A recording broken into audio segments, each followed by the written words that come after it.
You just brought up another artist that you work with, Houston. Mm-hmm. There's this track you did with Chingy that I like that. Yeah.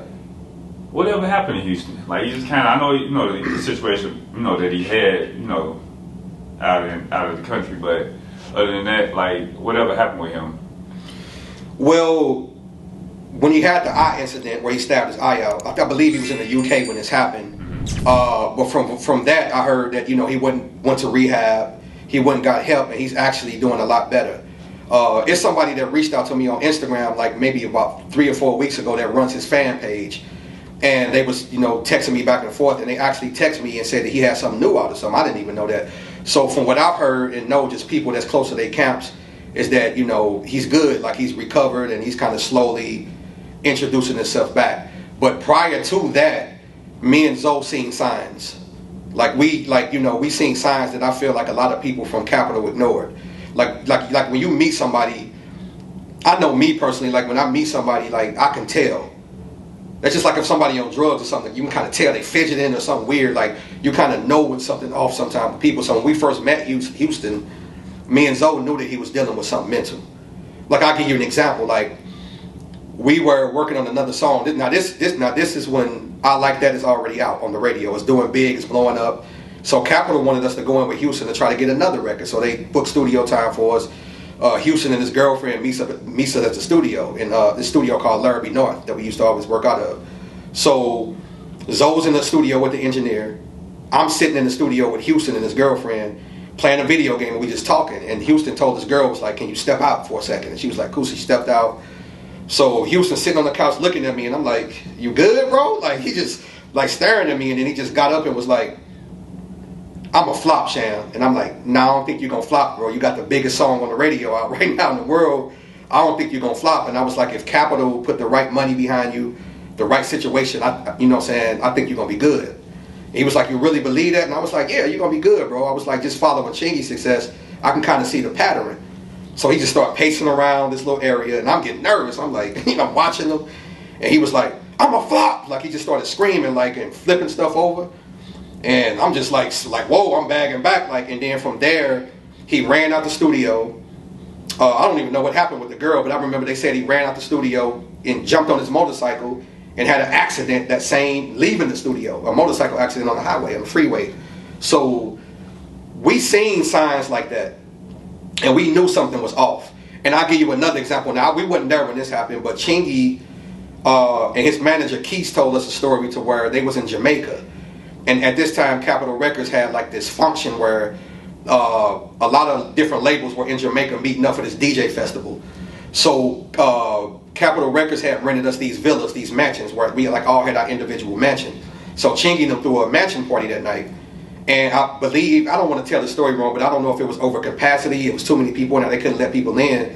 Houston was trying to get in, and they wouldn't let him in. So from the story I got, this dude climbs up the balcony of the mansion, like climbs it, goes over the balcony, and, you know, right where the balcony area ends. So imagine Chingy or somebody sitting down, and they see a balcony, they look out the balcony and see somebody, like this dude literally climbed up the thing, got into the party, and they said he tracked mud all through the party, through the villa, like he was like, because, you know, he was, I guess when he was trying to climb up, he was stepping in this mud, so he was just tracking mud through the whole thing. And so it was little stuff like that, like we was just seeing little things, like he would just be acting kind of strange.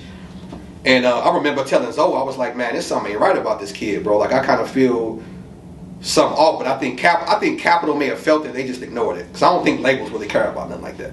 But we seen it, you know what I'm saying, firsthand.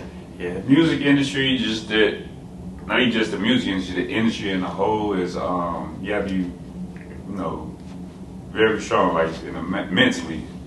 I heard a few people say stuff like, you know, you ain't got the mental capacity gonna crumble in that industry, man. Man, it's a lot of pressure, and I think also too, it's a lot of people that's at the top of these labels. Like when you talk about when you hear Charleston White and Charlamagne the God, and people talk about, like when Charlamagne was interviewing Lear Cohen, and he asked Lear Cohen, he said, you know, if y'all know that artists are perpetuating this violence, like why are y'all pushing it? And that's the same thing with Houston. Like I believe that Capitol knew, but they didn't care. And I'm gonna tell you another funny story too. Is that when we signed with Black Brown Records, and I believe 2006, Barry Hankerson signed us over there, which is Aaliyah's uncle. That is over Timbaland, Missy Elliott, Static Major, and all these people. So Barry, this is a real story.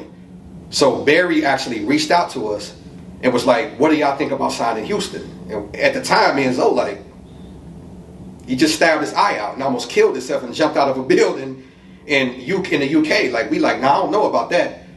So Barry called us up the next day and was like, "I think y'all should consider that. You know, he'll be like a rock star. You know, he stabbed his eye out. It'll be crazy. You know what I'm saying? And we'll just play off of that and make him to like this crazy rock star." So me and Zoe was like, "I don't know about that, bro." We had a conscience about it because we seen the mental stuff. And in Barry's defense too, he wasn't there like we was to see a lot of that. But still, that should still be enough to be like, it's something wrong with this kid. Stabbing his eye out and then jumping out of a building. And then another thing too, if his security or whoever in that hotel wouldn't have called him, he'd have been dead.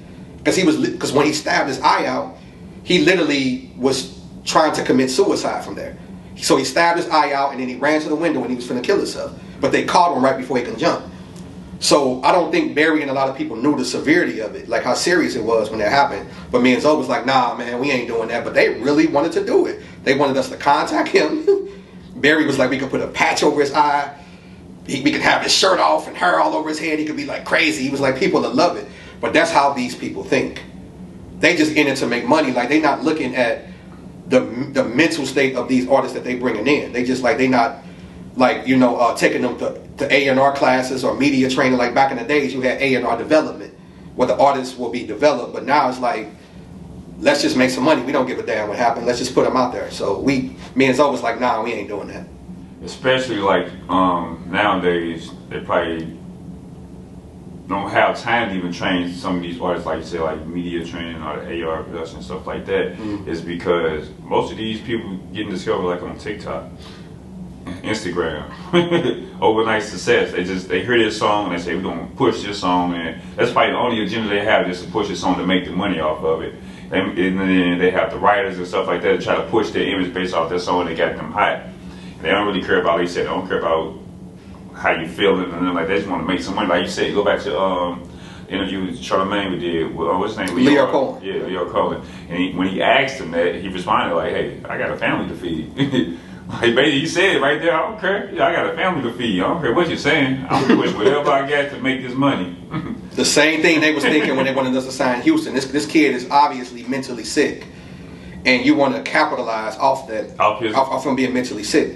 You know what I'm saying? And like you said, that's the label, and it also stems back from outside of social media. It was a time where people start getting these local hits on the radio, and the DJs will blow it up locally in the city, and the labels back then at that time would sign people off that, like Huey, Pop, Lock, and Drop It. Like a lot of those artists that got signed because the DJs here were supporting it, and it blew up, and they were signing them. So the labels just started running with that format, and to me, that's when A&R started to kind of go away. They started depending on the regional success of the artist to sign them. So say if you had a record that was bubbling in Chicago or St. Louis and it was doing big numbers, the labels would call and be like, "Okay, let's get them, and then we'll just take our power and put it behind it and put it out." So they were kind of doing the same thing at that point that what social media doing right now.